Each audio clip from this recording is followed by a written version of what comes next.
Hai, saya Ruli Rahadian. Jumpa lagi di Spill the Beans, sebuah program yang akan mengangkat berbagai kisah menarik di balik fenomena atau peristiwa yang pernah terjadi selama ini. Tentunya kita bisa menjadikan kisah-kisah ini pengalaman dan pelajaran berharga untuk kita semua. Mari kita spill apa yang terjadi di balik ini dengan menelusuri fakta, mengungkap rahasia, dan mengangkat kebenaran yang terjadi melalui Spill the Beans.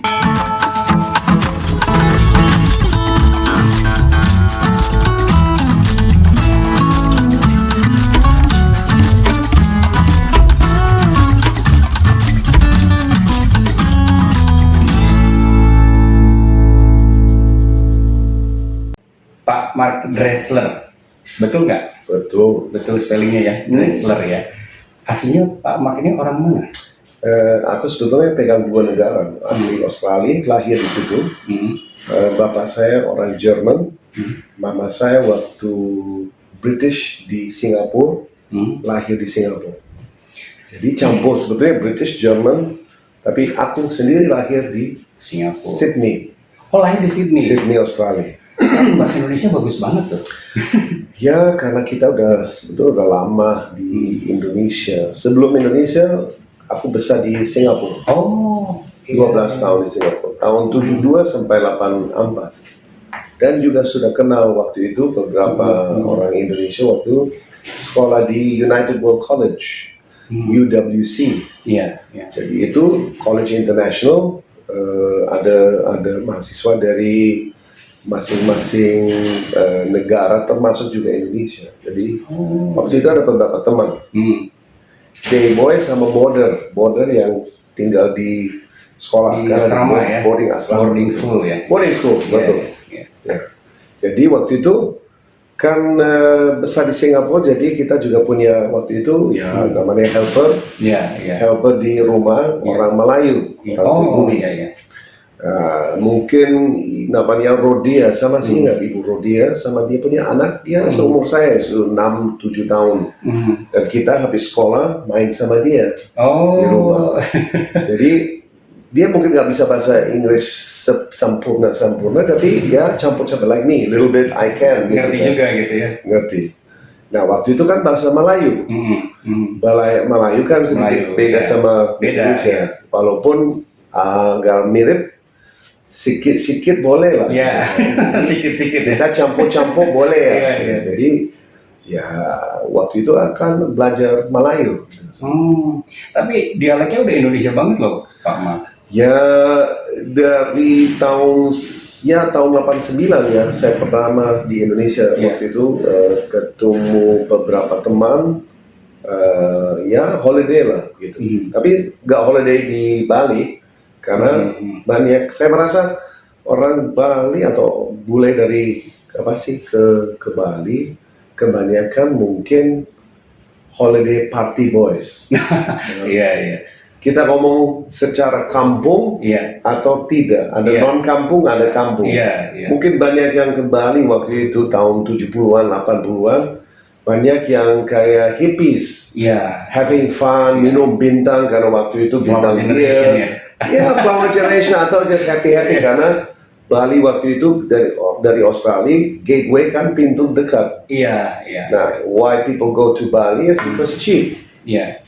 Cheap dan ya harga biar murah, accommodation murah, bisa santai-santai, happy dan segala macam.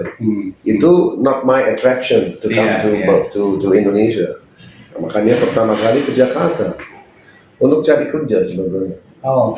Tapi berarti waktu Pak Mark di Singapura udah banyak tahu tentang Indonesia dong?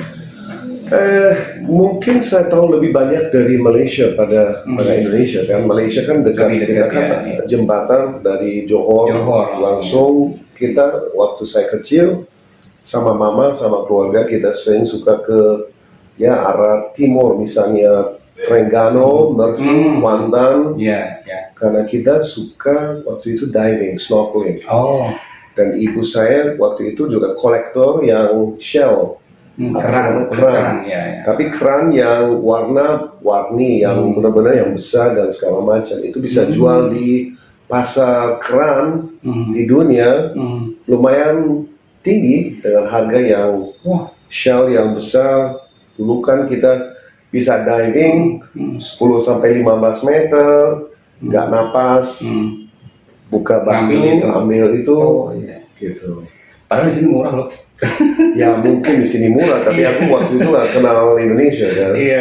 Nah, kenapa saya kenal Indonesia ya kan karena pertama waktu saya masih kuliah di Australia di Perth, saya kan kenal orang Indonesia, perempuan kan.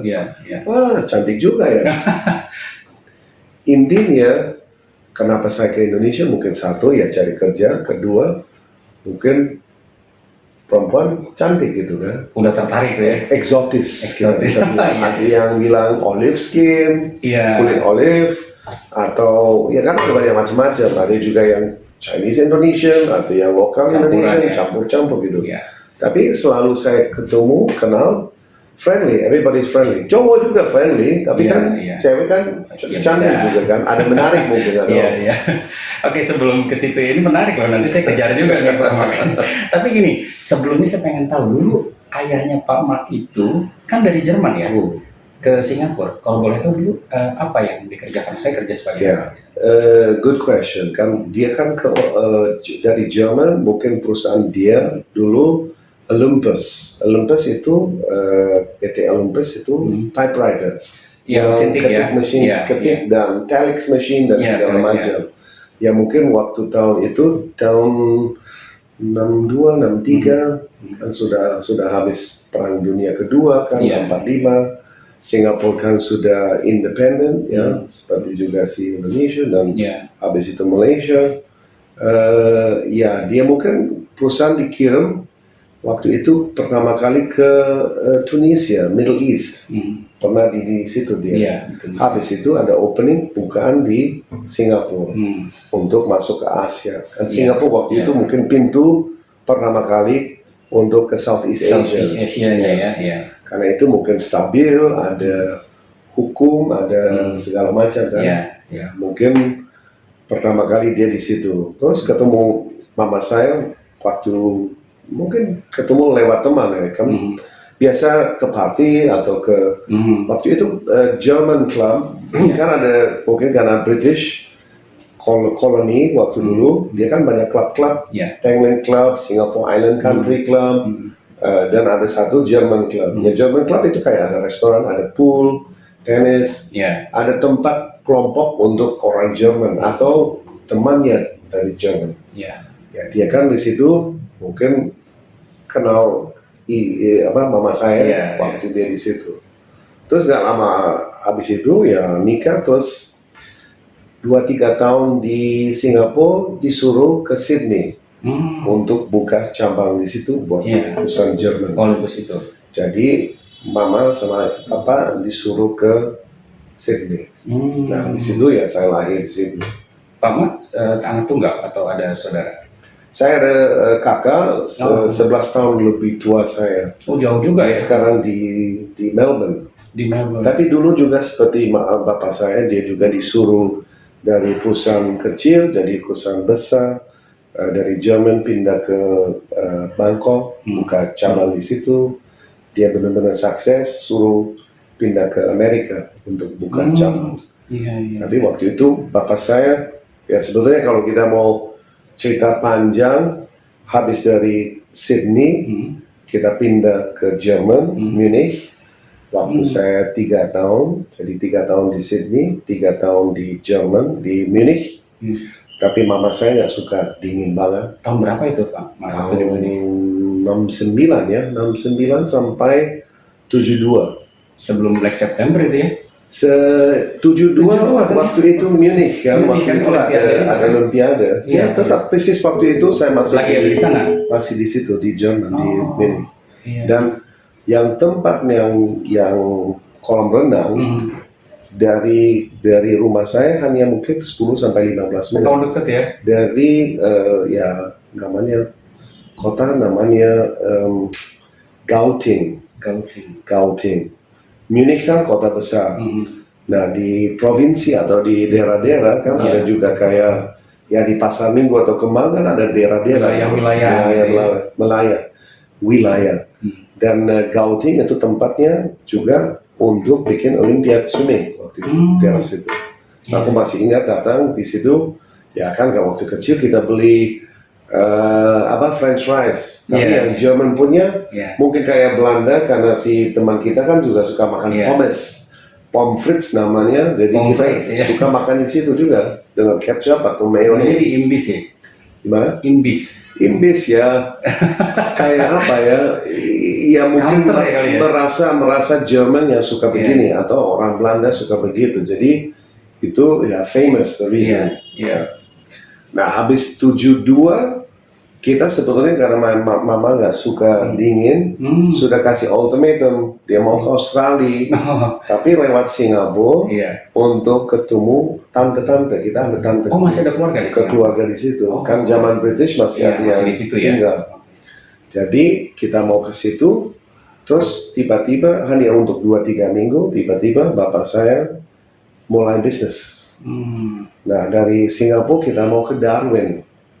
Darwin itu North, Australia North, dan panas banget. Nah itu kan kalau nggak salah juga 72.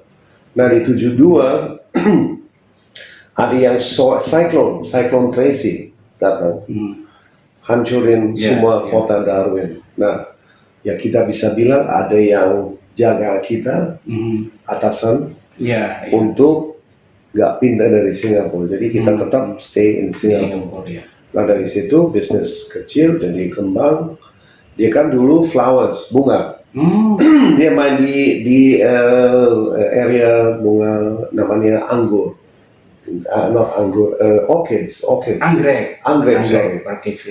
Anggrek itu kan orchids. Dari situ dia ada farm di Malaysia. Dia juga kerjasama sama orang punya tanah. Kerja hasil bagi hasil. Nah dari situ dia besar. Nah lumayan besar, dia ekspor ke seluruh dunia termasuk Eropa, karena Jerman, ke Belanda. Oh ya itu bunga itu diekspor untuk bunga hidup atau gimana itu? Oh hidup. Bunga hidup ya? Hidup sama yang juga bunga udah potong. Flower. Karena kalau sampai sekarang kan kalau kita lihat di Singapura kayak souvenir itu kan banyak anggrek kan, itu yang dipakai anggrek kan untuk bros atau apa? Ya buat tourism kan bisa dibilang Singapura kota anggrek waktu zaman dulu, banyak anggrek. Iya. Ya dia juga sih punya taman farm di Kuala Lumpur. Jadi dia sering bolak-balik ke Malaysia, termasuk Kuala Lumpur, ke Cameron Highlands karena anggrek juga butuh yang tinggi. Ya, dataran tinggi ya. Berarti Pak Mak itu dari kecil sudah terbiasa dalam kehidupan multikultur sebenarnya ya? Sebetulnya sudah dari kecil betul. Iya. Jadi aku udah mungkin ngerti. Pernah juga tinggal di banyak negara. Waktu saya sudah di atas 25, 26 pertama di Indonesia, ya kan. Terus nikah sama orang Indonesia, nanti bisa touch on that later. Habis itu juga sih sama keluarga kita pernah tinggal di Guangzhou, China, pernah tinggal di Singapura, Australia, pernah tinggal di Nairobi, Kenya, jadi Afrika. Yang sebelum posting juga di Moskow, Rusia. Jadi pernah di banyak negara. Kultur kita harus bisa adjust, bisa menatur karena beda negara, beda karakter orang. Nah, ini menarik, tapi kita simpan di belakang ya. Nah, saya yang pengen tahu gini Pak Mak. Waktu itu Pak Mak pertama kali ke Indonesia dan memutuskan untuk pindah ke Indonesia ini karena apa? Pertama karena kerjaan tadi kan. Kedua karena perempuan Indonesia. Ketemu. Tapi memang ketemu kan, bukan kenal sebetulnya pacar waktu itu masih pacar. Kenal dia di Australia waktu dia kuliah di situ. Jadi ya udah ada ya nggak bilang jodoh, tapi ada yang menarik untuk explore akhirnya ke Indonesia. Walaupun pertama kali karena saya kenal Singapura, Malaysia, kepengen di situ karena kita lihat secara hukum, secara sistem, semua sudah tertib ya. Nah, tapi waktu Pak Mak memutuskan untuk ke Indonesia, berarti kan ada pertimbangan dong, kenapa mau di Indonesia sementara Pak Mak udah keliling nih ke beberapa negara. Nah, apa yang menyebabkan Pak Mak memutuskan di Indonesia. Di luar yang lain-lain ya, tadi saya bilang kan kalau bicara hukum, bicara segala macam, mungkin di Singapura settle. Kita lihat opportunity ya, ke opportunities banyak. Waktu itu kan tahun 90-an ya 85 sampai 98 ya sebelum Krismon. Kita bisa bilang Jakarta atau Indonesia sendiri secara ekonomi boost total, going crazy dengan bangunan, dengan fasilitas-fasilitas, dengan ya sudah terbuka ke dunia kan, orang Jepang datang, orang Korea sudah datang, banyak oil and gas yang orang kerja di oil and gas. Jadi kita merasa potensi cukup besar. Satu, kedua, penduduk di Indonesia kan lebih besar pada di tempat yang lain, misalnya di Malaysia atau Singapura. Kita tahu itu kan kecil, kota kecil dan pulau kecil. Ya, Malaysia mungkin lebih besar, tapi secara penduduk Malaysia hanya waktu itu 18 juta, di sini udah 240 ya kira-kira. Jadi kita lihat wah secara ekonomi potensi di sini lebih besar. Di wilayah-wilayah banyak kan, kita ngomong di wisata, kita bisa ngomong di development, konstruksi, real estate, kita ngomong aja secara commercial, retail, semua lagi kembang. Betul. Jadi merasa gara-gara itu saya pilih di sini. Ada peluang gitu ya di Indonesia ya. Nah, bidang yang waktu pertama kali Pak Mak masuk itu, Pak Mak sebagai profesional atau sebagai bisnismen datang ke sini? Profesional. Kita kerja karyawan waktu itu kan. Datang seperti ya kita masuk ke area hospitality. Jadi waktu saya di Australia, saya kerja di hotel sama tourism, termasuk golf, country club dan segala macam. Jadi pertama kali diajak saya ke sini untuk membangun satu klub golf, namanya ya dulu itu di nama Takara Golf di kota Tiga Raksa. Jadi mungkin jauh daerah barat, sudah lewat Lippo Karawaci yang kita sudah tahu, mungkin lewat lagi. Yang problem masalah di situ kan akses dalam banget. Akses masuknya ya. Akses masuk susah.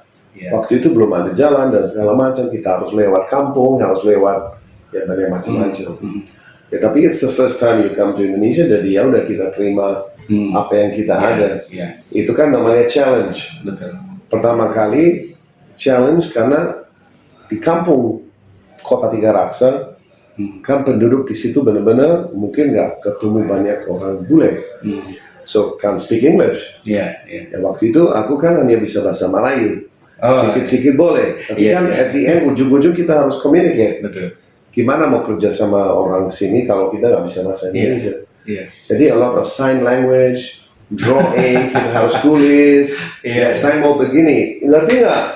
Or kita lihat buku like this, paham. Jadi pantomimnya lama. Jadi lot of like that. Terus kita juga sih dengar, mungkin natural ability saya bisa dengar bahasa. Kan waktu di Guangzhou bisa bahasa Cantonese, waktu di Nairobi bisa Swahili, yang bahasa di daerah situ. Dan di Rusia juga bisa juga bahasa sedikit. Kayaknya Pak Mak polyglot ya, bisa cepat sekali nangkep bahasa Jerman. Mungkin nggak bisa tulis, tapi at least bisa dengar. Gitu. Iya. Nah, tadi Pak Mak bilang masuk ke Indonesia itu dari bisnisnya hospitality ya. Nah, ini saya mau tanya nih, kan selama ini nih, kalau di Indonesia selalu diajarin kalau bangsa itu ramah, katanya gitu ya, terus juga interaksinya baik. Nah, saya pengen tanya nih, dari sudut mata Pak Mak sebagai orang luar Indonesia waktu datang, itu benar nggak sih? Ada dua asumsi. Orang di sini mau belajar. Paling penting di sini masyarakat penduduk di sini kepengen belajar dari yang misalnya experts. Kita kan bawa teknologi atau punya perasaan lebih efisien atau lebih efektif pada yang existing di sini. Jadi itu transfer of technology, transfer of management skills, dan itu paling penting buat saya. I always like to teach people. Yang penting bisa belajar dari saya juga I've done my job. Kalau saya nggak bisa teach you, buat apa saya di sini sebetulnya? So first, yang paling penting itu orang di sini terima orang asing, terima siapapun. Nggak ada merasa saya di atas dia. Enggak. Kita kan semua manusia. Ya. Kalau saya begitu, darah saya juga si merah sama Pak Ruli. Sama juga yang orang Cina, orang pribumi, siapapun di sini. Jadi yang penting, first for me is kita harus respect, hormati orang. Setuju. Ya, nomor satu. Kedua, dari situ kita harus bisa dapat kepercayaan orang. They have to trust us, we have to trust them. Itu yang mahal ya. Ya mahal. Nah, kita tahu waktu zaman itu juga sih sudah punya banyak gosip-gosip atau angin-angin. Wah, negara ini korupsi banyak. Gimana kita bisa percaya orang kasih dia 100.000, bisa bikin kwitansi palsu. Walaupun harga itu 50.000, ditulis 90.000, balik 10.000, jadi susah buat kita juga kan. Itu udah sampai juga tapi berita itu ya? Iya dong, pasti. Kita juga merasa, wah ini kan nggak gampang.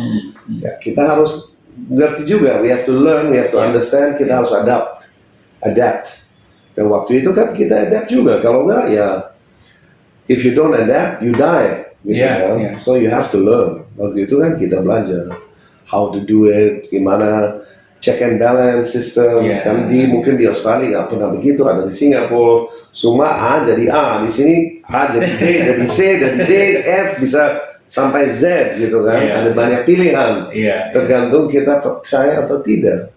Nah kita juga waktu itu kan kena orang juga, ya kan Jawa paling besar penduduk. Tapi kan ada juga orang dari luar Jawa kerja. Nah, karakter orang juga beda-beda. Nah, kita juga belajar itu. Waktu itu kan, ngerti orang Jawa. Dalam orang Jawa juga ada dialek juga. Orang Sunda, orang Jawa, Sentral dari Solo. Beda-beda orang, beda-beda culture, beda-beda orang. Ya, ada yang juga manis ngomong. Kan ada banyak juga dari, ya misalnya orang Batak atau orang Padang. Bisa juga ngomong manis, tapi intinya kita nggak tahu. So it's how you read people, harus bisa baca, baca orang. Tapi gini Pak Mam, kadang saya sendiri nih ya, yang di Indonesia sendiri suka ada benturan juga nih. Contoh misalnya kita janjian sama orang, kadang-kadang waktu ya, ini masalah waktu nih. Jam karet. Ini waktu tuh mereka nggak respect waktu nih. Banyak sekali kita udah janji, kita udah ada, ternyata mereka biasa meleset dan soalnya nggak ada apa-apa, gitu. Nah, Pak Mam, apalagi orang atas. Itu dia. Atasan lagi dipikir kita semua harus tunggu dia. Walaupun udah ada janji jam 10, kita datang jam 10, 12. Kenapa begitu? Itu bad habit banget. Itu bikin kita juga sih kesel. Nah itu yang saya pengen tanya tuh, Pak Ahmad datang dari, katakanlah di Singapura deh. Di Singapura itu kan orang lebih tertib ya, artinya waktu on time gitu kan. Begitu datang ke sini, kaget nggak? Pasti. Pasti, tapi kita kan lama-lama adjust. Misalnya atasan saya bilang, ya udah kita ada meeting sama A, B, C, datang jam 10 ya. Tiba-tiba dia juga sibuk, dia mungkin pegang banyak perusahaan. Perusahaan ini kecil, ada Pak Mark di situ, nggak urus sendiri. Tapi kan banyak yang kita nggak tahu dari atasan kita, mungkin belum dijelasin ke kita, jadi kadang-kadang salah ngomong, gimana deal, saya nggak ngerti juga, dia mau involve dari A ke B, ya susah, memang dia harus di situ juga, but at the end, ya kita adapt, ya udah, orang juga walaupun ketemu kontraktor atau siapa, dia juga udah ngerti, bos biasanya bisa telat, bos bisa nggak datang, kadang-kadang juga, cancel meeting, kita ada setengah jam tunggu.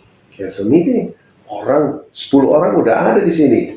Tiba-tiba atasan kita, dia harus terbang ke Surabaya. Kok gitu? Lo nggak ngasih tahu? Aneh juga ya. Ya tapi, what do you want to do? Iya sih. Tapi gini Pak Mak. Pak Mak kan pernah keliling ya, artinya sampai ke Afrika, ke Cina segala macam. Nah, ini jujur aja nih Pak Mak. Menurut Pak Mak nih, orang Indonesia nih untuk diajari susah apa enggak? Sebetulnya enggak. Enggak ya. Orang di sini kalau mau, intinya baik, The reason why people like that mungkin karena itu just habit. Kebiasaan. Ya. Kalau misalnya kebiasaan, that means kita masih ada potensi untuk merubah orang untuk lebih efektif dengan waktu misalnya, atau management skills, atau kadang-kadang kita kasih let's say PR, go away and find out A, B, C, D. Kita bisa lihat orang sebetulnya sudah effective management skills, sudah ngerti how to find out this or that, come back with solution. Kadang-kadang solution mungkin nggak benar, tapi at least diusahakan. Prosedurnya juga benar. Udah benar, ya gitu. Ya banyak yang kalau kita lihat secara kultur di sini juga, a lot of people nggak mau salah. Nggak mau disalahin. Nggak mau bikin salah. Nggak mau bikin salah ya. Bisa juga nggak mau disalahin. Ada yang orang juga begitu. Tapi kita ngomong yang basic, nggak mau disalahin. Nggak mau disalahin. Misalnya takut untuk make decision. Kadang-kadang ada begitu. Jadi kita duduk selama misalnya boardroom, waktu beberapa kali boardroom ada 10 orang, semua orang mau ngomong, tapi tidak ada yang mau keputusan. Apa orang di sini kebiasaan nggak enakan? Ya, kita ngomong 20 tahun lebih lalu, nah sekarang mungkin ada yang lebih berani. Now, before mungkin enggak. Walaupun sudah punya management, department head, tapi kadang-kadang dia cari keputusan dari bos. Cari aman juga ya? Aman. Supaya kalau aku salah, ya bos bilang aku suruh begini. Jadi bos yang salah, enggak saya. Iya. Kalau sekarang gini, oke, itu tadi pergaulan ya dengan orang-orang. Nah sekarang kan gini, Pak Mark juga kan kecil sama di Singapura, berarti sudah biasa makan nasi lemak, biasa makan laksa, yang pedas-pedas ya. Setahu saya dari zaman kuliah gitu, dulu kan saya sering datang dosen tamu bule. Setiap dosen tamu datang pasti sakit perut, karena mereka nggak biasa. Itu banyak loh yang dari Jerman datang, karena kita ada kerjasama dengan Stuttgart ya. Itu beberapa profesor ujungnya sakit perut kalau ke Indonesia. Nah Pak Mark nggak pernah ada masalah dengan itu. Pasti, tiap orang kalau pertama kali datang ke Indonesia pasti sakit perut. Pasti. Itu udah otomatis. Saya masih ingat yang masalah kita di dalam mobil masih ada brum nggak enak karena kita makan salah. Tapi nggak ada toilet atau macet, kita lagi di dalam. Kan waktu tahun 90-an juga nggak gampang cari toilet. Toilet umum. Kita harus masuk ke gedung yang sudah ada, misalnya kantor saya waktu itu di Kuningan. Ya, tapi kan kadang-kadang kita benar-benar padat, stuck. Mau kemana? Ini sekarang perut lagi nggak enak. Waduh, gimana? Pusing kita. Kita harus minta supir, ayo belok langsung ke gedung itu. Atau ke hotel ya? Hotel atau mana ya kan? Itu jujur, itu benar-benar waktu itu juga kita kenal. But thankfully, puji Tuhan kita masih get to the toilet on time gitu. Tapi ya, lama-lama saya rasa kita sudah terbiasa. Kita kan kalau sakit perut bener, even sekarang sekali-sekali, oke, habis itu nggak ada masalah lagi. Artinya dengan makanan kita sudah terkondisikan ya. Mau makan pete, mau makan sambal yang pedas, nggak ada masalah, itu semua kita terima. Tapi Pak Mark sehari-hari makan nasi juga atau memang masih pakai roti? Ya mungkin kalau kita ngomong secara tiap hari enggak, tapi kan kita suka nasi. Masih makan nasi juga nasi. Baru kemarin mungkin beberapa hari lalu makan nasi padang, enak. Oh iya enak. Nasi padang sama rendang, sama ayam pop, sama pete, sama apa aja, semua kita terima. Enak. Dan nggak ada masalah. Nggak ada masalah. Makan di warung di pinggir jalan juga boleh, nggak ada masalah. Nah, ini tadi kalau kita bicara makanan, pasti ujung-ujungnya ke masalah kebersihan ya, masalah higiene, kemudian masalah sanitasi kan di sini. Nah ini Pak Mark gimana nih? Selapnya kan saya bilang tadi kecil meskipun Pak Mark pindah-pindah, yang saya lihat mungkin nggak tahu kalau di daerah Afrika ya, tapi kalau yang Pak Mark bilang ke Eropa, di Singapura itu kan sanitasi aja udah bagus, itu udah bersih. Di Indonesia terus terang lah, sampai sekarang pun saya jujur sebagai orang Indonesia sedih juga lihatnya ya, kadang-kadang lihat di jalan seperti itu drainase nggak bagus, atau toilet umum gitu. Nah, menurut pandangan Pak Mark gimana nih tentang situasi yang ada sekarang di Indonesia mengenai higiene dan sanitasi? Ya, mungkin kita bisa balik sebelum COVID 2019-18 ke belakang, mungkin secara higienis, ya konstruksi dan di pinggir jalan, drainase dan segala macam itu beda. Itu kan tergantung kemauan dari misalnya pemerintah atau pejabat di daerah pemerintah. Tapi secara kita pribadi, excuse me, yang paling penting kan sesudah COVID kan kita waktu itu dengar banyak masukan dari pemerintah, World Health Organization dan segala macam untuk menghindari dapat atau kena COVID. Jadi kita harus cuci tangan, kita harus pakai masker, kita selalu tiap kali kita pegang apapun pakai semprot antiseptik. Overdose sedikit waktu itu. Tapi lama-lama saya rasa itu bagus karena itu sudah masuk di dalam kepikiran kita, mindset dari anak di sekolah. Kan pas saya masih ingat karena kita jalan di lingkungan daerah rumah saya, sekolah SMA, SMP, SD ada. Dan waktu itu kan pas anak masuk ke sekolah harus cuci tangan karena udah bikin wastafel di luar. Jadi anak-anak semua cuci tangan, pakai sabun, masuk, pakai masker dan segala macam. Udah ada rutin. Jadi SOP-nya udah seperti itu ya. SOP. Nah, percaya atau tidak, tapi saya rasa itu bantu. Dengan sekarang kita masih bisa lihat orang masih pakai masker. Teman saya juga masih di tas dia bawa semprot. Untuk tiap kali pegang-pegang apapun dia semprot. Dan sanitizer ya. Overdoses menurut saya. Tapi kan it's good. At least sekarang kita lebih fokus untuk hygiene karena ya let's say di dalam hospitality, di kuliner atau di hotel-hotelan kita kan always shaking hands, ketemu orang, salam sama teman. Saya selalu pikir, aduh saya nggak mau shake hands karena dulu kita tahu kan banyak yang misalnya laki-laki pergi ke toilet, pipis, kan suka cuci secara higienis. Tapi habis cuci itu mungkin nggak cuci tangan, langsung pergi. Nah, apakah dia kerja di dapur? Apakah di front office atau dimanapun, saya rasa menurut saya dengan psikologis saya nggak mau salaman. Nah, pas COVID juga itu kan dipromosikan kita jangan salam tapi tos. Tos apa? What do you call it? Tos gitu kan, tos. Jadi it's another way of saying hi, ya kan? Nah, masih sampai sekarang ada beberapa teman masih begitu ya. It's okay juga. Ujung-ujung kita nggak salah karena itu waktu itu social distancing disuruh begitu. Akhirnya terbentuk ya jadi culture-nya begitu. Culture bisa. Makanya mindset atau culture bisa merubah dengan misalnya tadi ada pandemi. Nah, siapapun bilang Indonesia atau masyarakat nggak bisa, salah.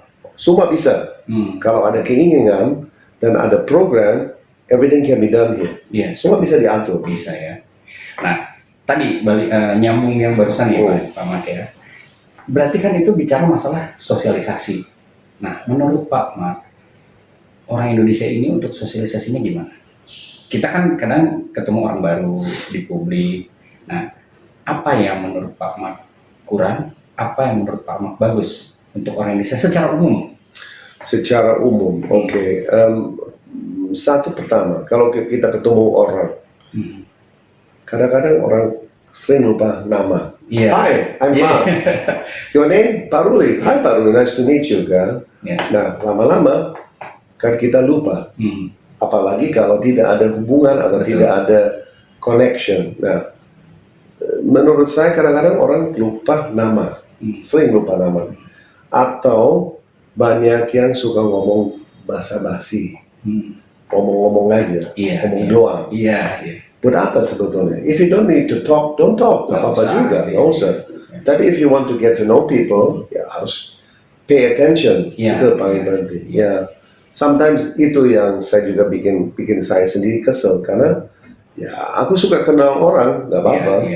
I want to meet you. Saya juga dengan mungkin my style is what's your number atau business card kita ada.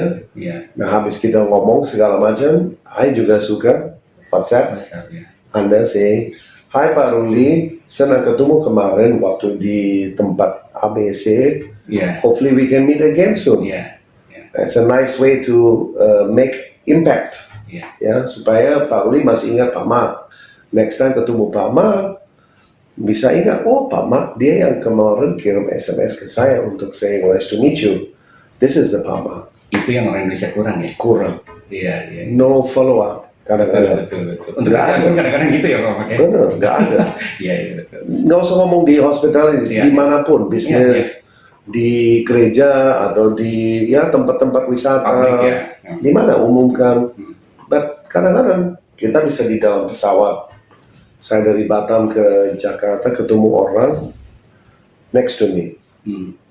Anak juga yang sebelah di window seat. Kita baru dengar waktu itu anak yang lagi kuliah di Melbourne. Oh, langsung ada hubungan.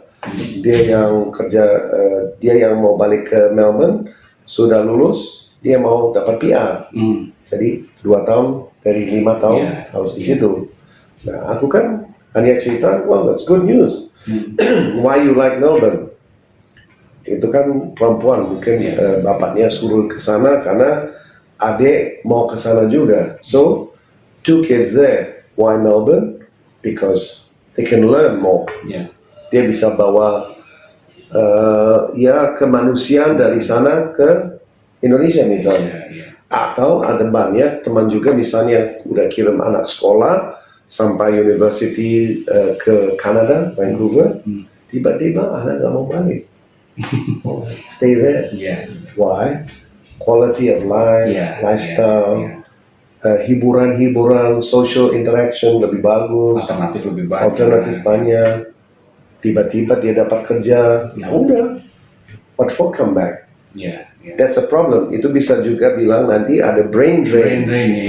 Orang semua yang sudah punya S1 atau S2 sudah di US atau di mana Eropa nggak mau balik ke sini. Kenapa? Karena the quality of life. Nah.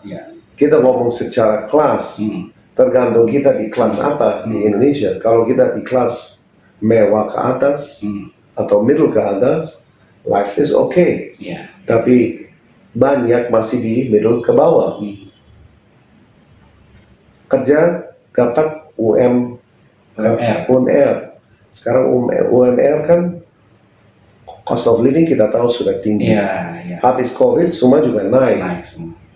Pergi aja ke pasar, nggak usah ke supermarket, di hypermart atau kemana-mana atau ranch market.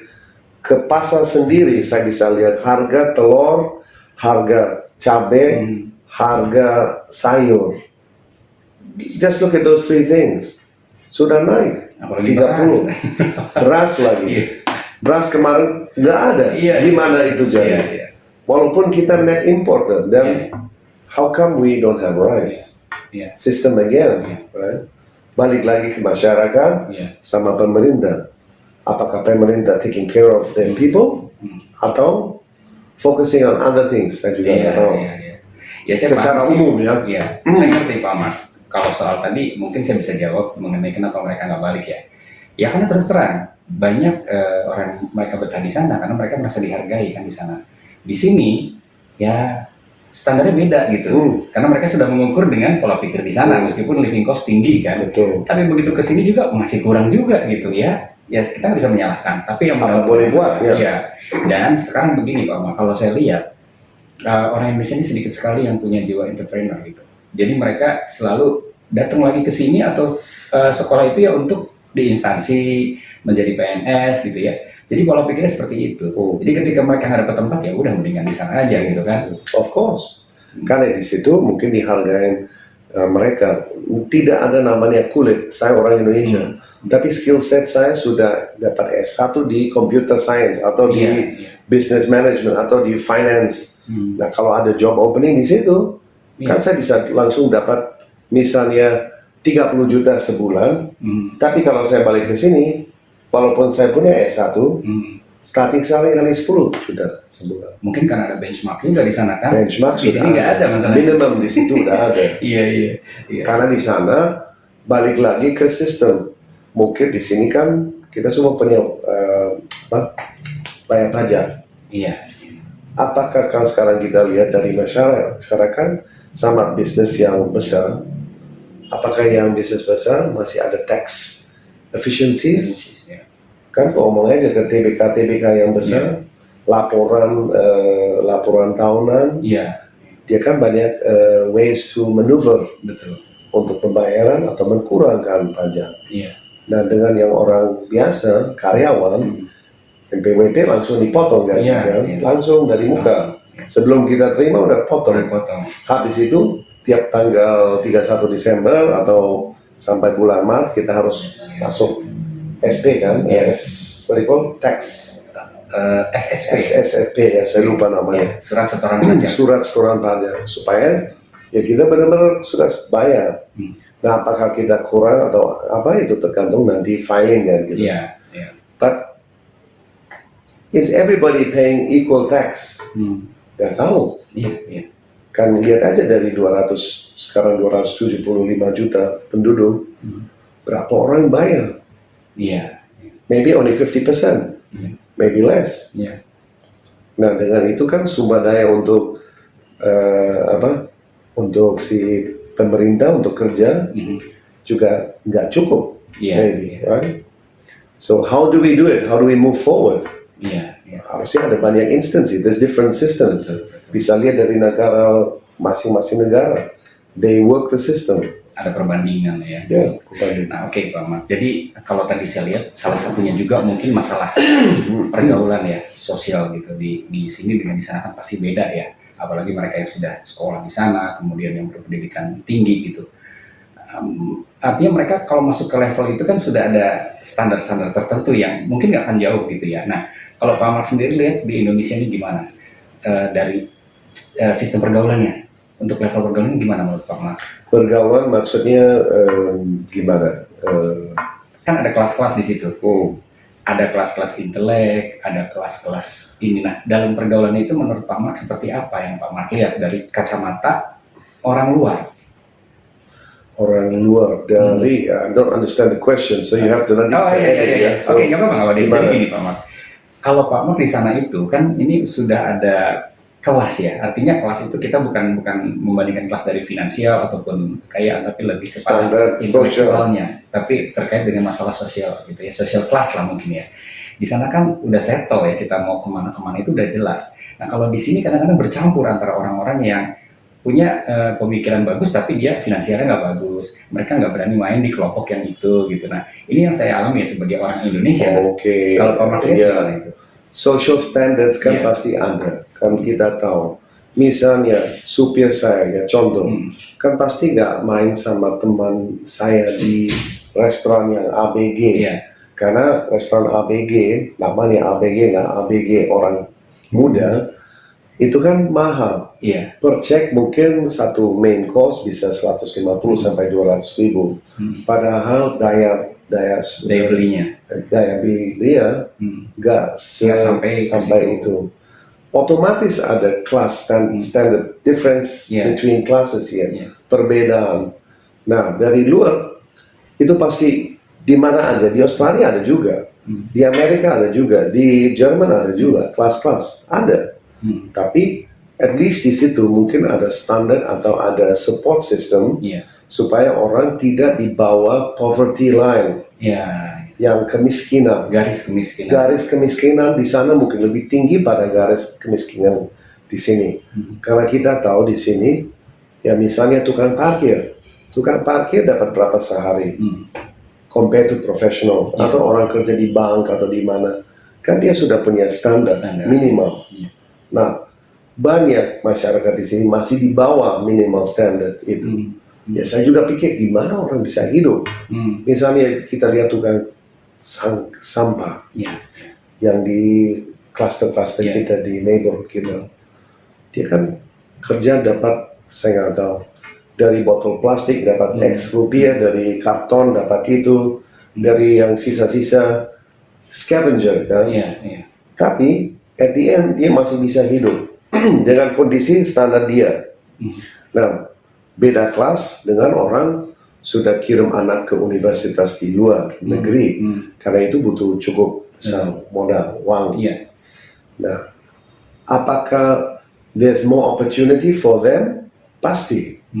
Karena dia punya pintu sudah dibuka untuk ke negara lain satu, sudah bisa bahasa Inggris kedua, sudah punya pendidikan cukup tinggi, dia pergi ke universitas yang sudah punya kelas dan nama, dia masuk alumni, dari alumni dia kan bisa juga sih banyak networking. Nah tergantung back to here, kan sekolah negeri sama sekolah private, beda juga kan. Nah itu pasti kita bisa gimana perbedaan atau bisa can we bring it closer? Susah. Why? Karena sistem kita di manapun, walaupun di Australia atau Jerman atau di Indonesia juga ada class system. Hanya yang penting mungkin di negara lain masih mikir jangan sampai orang ke bawah garisan kemiskinan. That's the minimum. Nah kalau ada orang di bawah itu, berarti pemerintah gagal, fail, karena dia not taking care of their people. Gitu. Nah, how to stop that? Lihat korupsi, systems and procedures, check and balances, ada oversight committee, supaya kita bisa benar-benar ya kan ada KPK dan segala macam, tapi tetap ada korupsi. Di BUMN kemarin kita dengar, waduh banyak, kita ngomong triliun.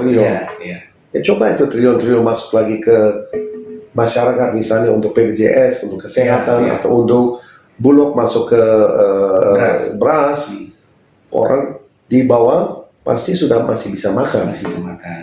Nah, how do we fix that problem? Itu yang saya juga tidak ada magic. Ya kita nggak bisa pakai dukun atau apapun. It's not a job for me. It's a job of everybody. Semua. Makasih loh Pak Mark, masukannya bagus tuh. Tapi begini, saya apa yang lebih tajam lagi? Tadi kan ada yang kita lewat nih mengenai pergaulan ya. Salah satunya nih yang kedua, Pak Mark datang ke Indonesia salah satunya karena perempuan Indonesia.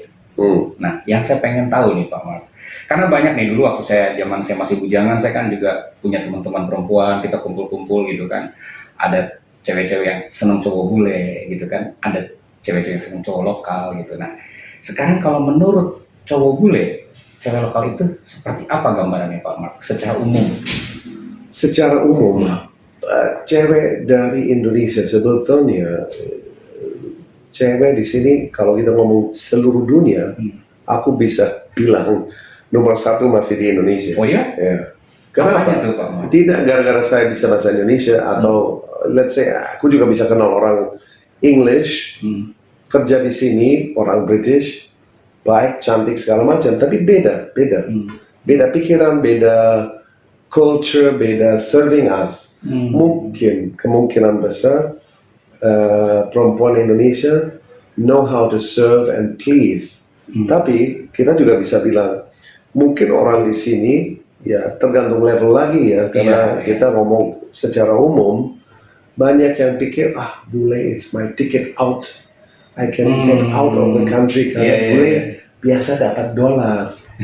Nah itu kan mindset juga, dipikir orang kulit putih jadi kaya atau lebih kaya. Semuanya kaya gitu ya. Semoga kita juga kaya. Amin gitu. Tapi kan ada juga banyak bule yang miskin juga. Tapi mungkin bisa ngomong manis. Kan banyak yang cewek di sini suka main di hati.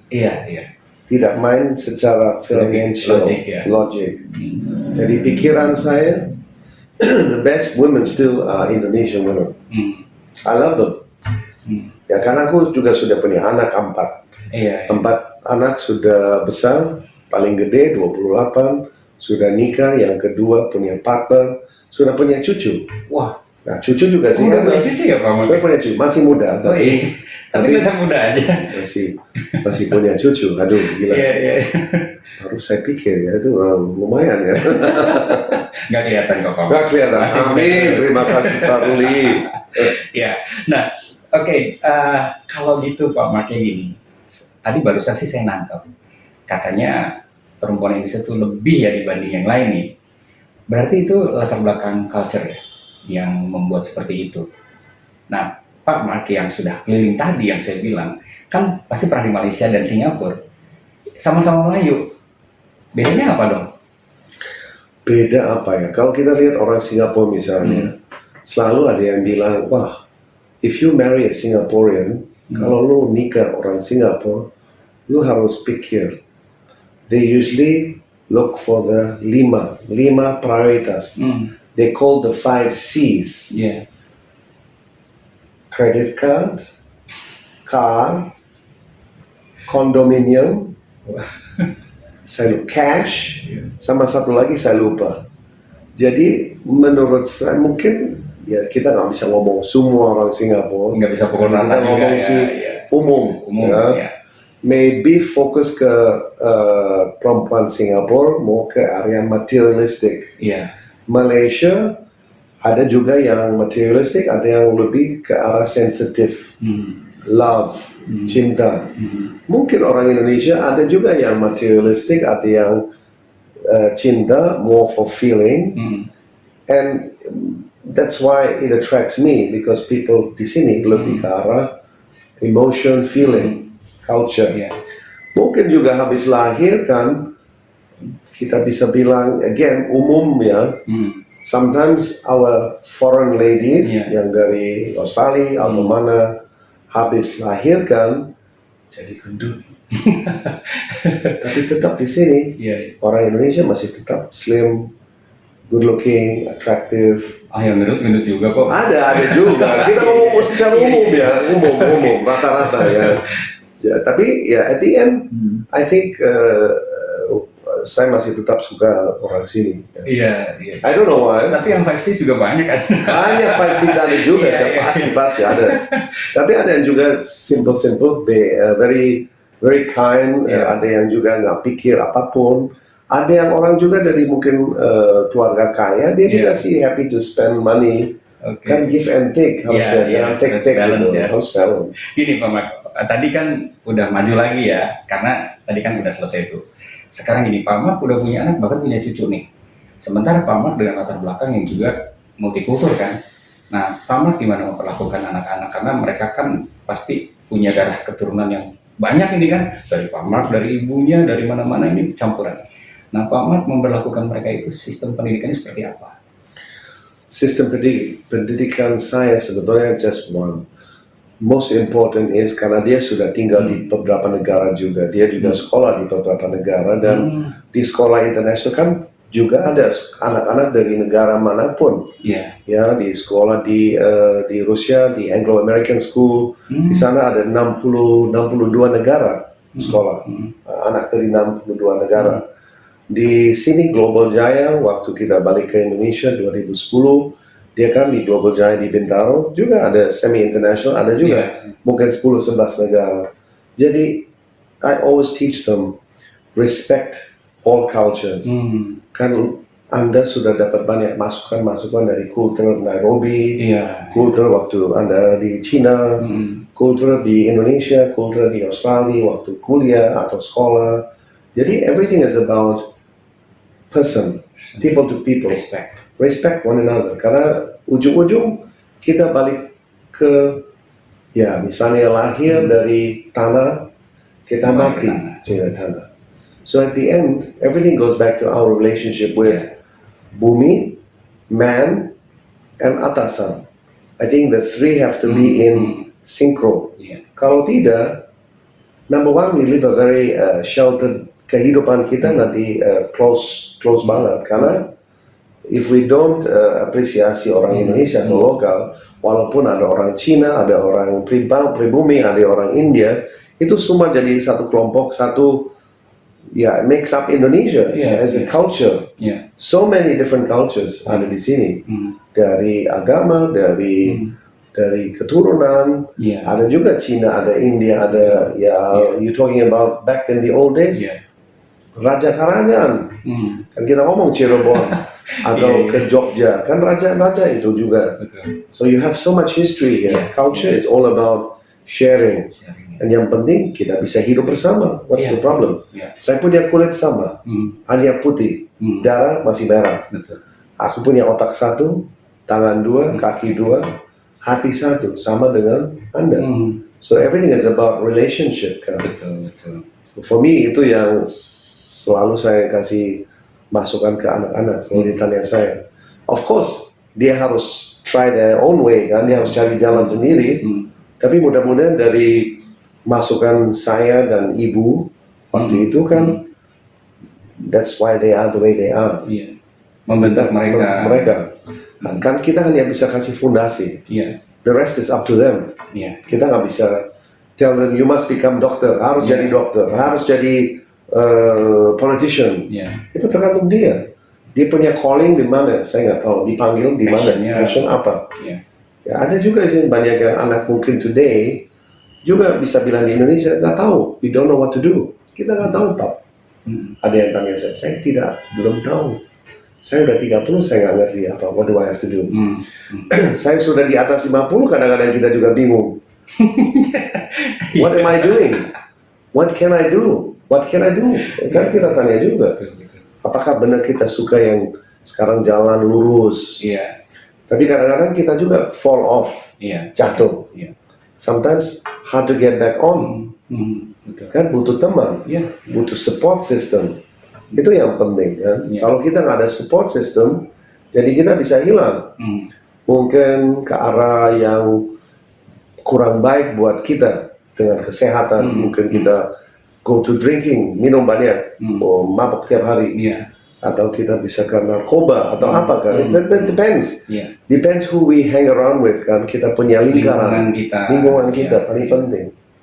Jadi yang penting menurut saya, we need our faith, kepercayaan, we need our support system, dan family, kita butuh keluarga. Keluarga juga buat support. Ada yang juga bilang, wah keluarga juga sih suck me dry, minta uang terus, bisa juga kan. Tapi ya ada yang plus minus everything. Betul. Oke, tadi saya malah tertarik kata-kata Pak Mart tadi tuh, yang dari tanah kembali ke tanah nih. Bicara kembali ke tanah nih, Pak Mart, kembali tanahnya ke Indonesia nggak? Atau sejauh mana Pak Mart terhadap Indonesia? Home is where you feel comfortable. Mana? Iya. Kalau saya bisa bilang sudah 30 lebih tahun di Indonesia. Kalau tambah Singapura sudah 40 lebih tahun. Saya di atas 50. Nggak usah ngomong berapa. Up or down. But apakah saya feel comfortable di Australia? It's a back to yang saya tadi bilang. Di lingkungan, paling penting lingkungan kita. Teman di mana? Karena aku suka olahraga, main golf. Kalau saya di Australia main golf, ya saya bisa join golf club. Lama-lama bikin teman lagi. Butuh waktu kan. Nah, sekarang kalau sudah cocok di misalnya negara, walaupun tidak sempurna, Indonesia tidak sempurna, but I feel comfortable, I feel happy here. Jadi balik ke tanah mana? Saya sampai sekarang nggak pikir saya mau balik ke Australia untuk pensiun, hidup seumur hidup sampai saya ke surga atau kemana. I still want to be in Indonesia karena I think I can still do a lot of things. Banyak saya bisa yang dikerjakan di sini. Bisa dikerjakan dengan sosial juga. Bakti sosial saya suka juga, nggak ada masalah. Kalau ada program yang kita bisa bantu, kenapa enggak? It's not always about the money. Mungkin kalau kita sudah seumur ya di atas 50 dipikir money is not everything. Penting money, but aku bisa hidup simple. Saya nggak butuh Mercedes atau saya nggak butuh 10 rumah. Saya butuh friendships. Saya butuh ketawa-ketawa. Karena it makes us feel young. Jadi makin muda kalau kita ketawa. Muda terus ya. Kalau enggak, buat apa? Masa mau stres terus, stres dipikir. Di belakang saya ada orang mau jatuhin saya karena saya di posisi lebih tinggi. Saya jadi A. Orang mau juga aspire to be that. Buat apa? Now my life more simple. Karena aku fokus ke arah enjoy my life. Masa kita kerja sampai umur 55 atau 57 atau 60 pensiun. Nah kita banyak teman juga. Masih di atas 70 tetap kerja. Kenapa? Karena itu ada motivasi. Motivasi to do something, to improve. Masa sekarang gara-gara saya udah 70 atau 50 atau 60, saya mau pensiun, mau relax. Dan terus lama-lama kita juga sih otak kita mati juga ya. Tiko. Karena what are we gonna do? We have to keep busy. So new things always make us keep, ada project A, ada project B, ada yang ini, ada yang itu. Jadi always thinking about new things. So for me itu yang paling penting. Not about the money. Kan kita kerja juga sih not about the money. Kan bikin podcast santai-santai juga kan? Oke, sekarang gini Pak Mark. Ini yang terakhir deh. Karena konteksnya nih Pak Mark sekarang ada di Indonesia. Jadi apa sih yang Pak Mark kejar atau yang ingin Pak Mark raih selama ada di Indonesia ini, dan intinya untuk kehidupan Pak Mark yang sekarang ya, karena mungkin Pak Mark sudah melalui tahap-tahap dulu yang istilahnya cari panggung lah ya, atau cari ketenaran, cari nama gitu. Sekarang Pak Mark sudah lewat nih umur itu ya. Sekarang yang Pak Mark kejar apa nih sebagai orang saya bilang mungkin orang asing ya di sini ya, hidup di Indonesia. Apa nih Pak Mark? Apa yang saya cari sekarang? Sebetulnya tadi aku udah touch on it. For me, yang paling penting is kita harus cari damai. We have to find comfort dengan kenyamanan kita. Di posisi kita apa sekarang? Sebetulnya aku dulu dari namanya club manager ke general manager, ke direktur, ke presdir, ke komisaris, sekarang project-project pribadi,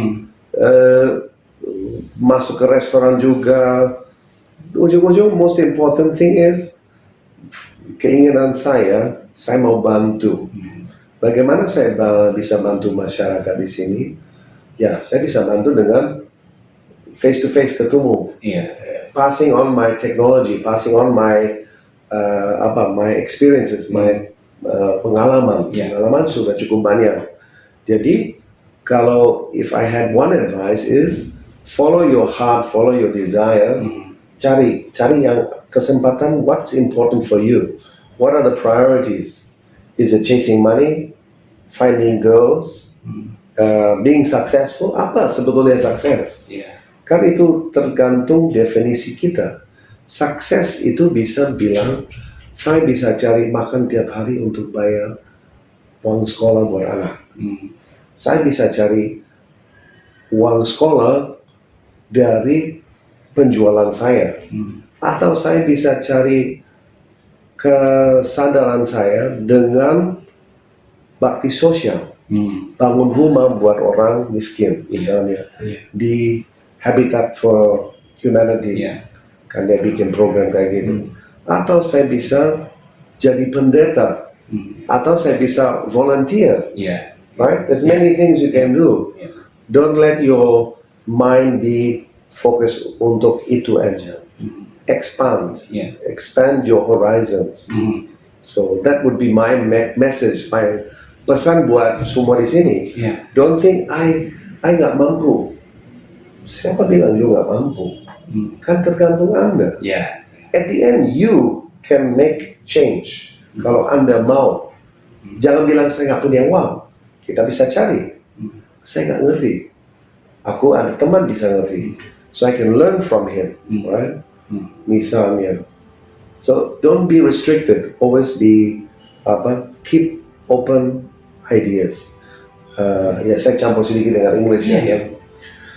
But for me, it's important is live for who you are. Itu kan paling penting karena kita ada hubungan langsung ke atas. Kalau percaya atau tidak, ya kan everything happens for a reason. Kita bisa bilang today kita ada, besok mati. Kita nggak tahu kapan waktu habis. Kan kita di sini hanya short term. Kalau kita lihat average kehidupan kita apa? Kan 75, 80. After that what? Habis. Ada yang belum. Oke, waduh Pak Mark, terima kasih banyak. Terima kasih juga sih Pak Rudi. Luar biasa masukannya. Mudah-mudahan ada yang kesimpulan yang dari saya bisa men-sharing sama teman-teman. Pasti ini banyak sekali. Maybe ada yang mau ketemu saya juga boleh open. Boleh tuh lihat Pak Mark udah kasih petunjuk tuh, mau ketemu juga boleh katanya. Boleh, nggak apa-apa. Oke. Ya, Oke Pak Mat, terima kasih banyak terima waktunya kasih ya. juga ya. Baik, tadi barusan kita dengar cerita dan banyak pengalaman dari Pak Mat Dressler yang sangat luar biasa. Tapi ada satu hal yang penting yang harus kita pelajari dari Pak Mat adalah hati terbuka, selalu berpikir positif, dan tidak pernah menyekat-nyekat orang atau mengkategorikan orang dalam golongan-golongan tertentu. Artinya kita semua sebagai manusia sama. Kita punya darah yang merah, kita punya satu kekuatan, yaitu kasih atau cinta, sehingga kita tidak akan menyekat-nyekat orang atau memilah-milah orang berdasarkan suku, ras, dan agamanya. Tapi kita lebih menghargai orang dari attitude-nya atau dari akhlaknya. Saya Rudi Hadian, sampai bertemu di Spill the Beans berikutnya.